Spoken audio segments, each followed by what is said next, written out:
देखो अभी हम पढ़ेंगे डिगॉक्सिन को। तो डिगॉक्सिन जो होता है वो डिजिटलिस ग्रुप ऑफ ड्रग उसको कहते हैं हम, क्योंकि वो प्लांट से ऑब्टेन होता है जिसका नाम होता है डिजिटलिस पर्प्यूरा। अब जो डिगॉक्सिन होता है वो एक्चुअली काम क्या करता है, वो कॉन्ट्रैक्टिलिटी बढ़ाता है और उसे हम यूज़ करते हैं क्रोनिक कंजेस्टिव हार्ट फेलियर के केस में, not in the case of acute congestive heart failure.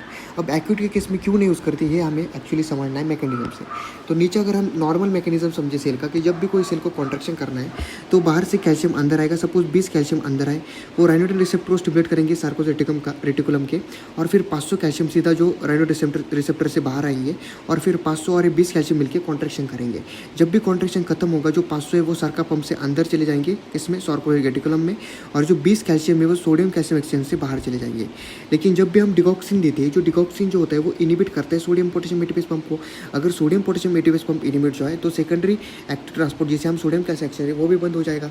अगर वो बंद हो जाएगा तो कैल्शियम बाहर जाना बंद हो जाएगा। तो जो कैल्शियम अंदर आ रहा, सपोज 20 कैल्शियम अंदर है, तो कॉन्ट्रैक्शन होने के बाद वो बाहर जा ही नहीं पाएंगे। तो जो 500 के साथ 20 भी अंदर चले जाएंगे तो 520 हो जाएंगे।